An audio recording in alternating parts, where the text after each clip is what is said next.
Hello guys, share ko to sa inyo. Ayan. Tuwing every Sunday, ganito din ang senaryo dun sa may bandang naman to, sa may malapit sa Blackman. Ayan, sa mga nagagawi dito. Ayan, marami kang makikitang mabibili dyan.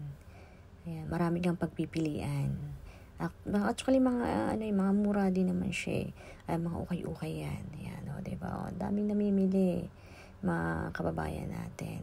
Actually, may mga din, may mga inchik na nagtitinda dyan, tsaka meron din mga Pinay, may mga ibang lahi din na nagtitinda. Okay, may mga ukay-ukay dyan din na paninda. Yan, may mga pagkain din paninda, luto ng ating mga kapwa, mga kababayan dyan. Mga kababayan natin. Diba? Diskarte lang kasi talaga dito sa Hong Kong eh. Yan, tinan mo yan, mga merienda yan. Diba? Kung namimiss mo ang Pilipinas, punta ka lang dyan. Yung mga pagkain sa Pilipinas, maraming paninda dyan. Ayan, meron din mga gulay, ayan, may mangga, kita mo. Diba? Ayan, may mga gulay-gulay. Although mahal siya talaga, kung talagang takam na takam ka na din, why not, diba? Bumili ka na.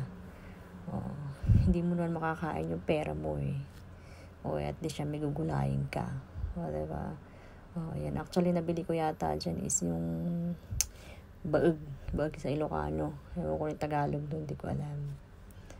Diba? Ang saya-saya lang. Diskarte lang talaga dito eh. Hindi ka marunong dumiskarte, wala. Nga ka. Diba?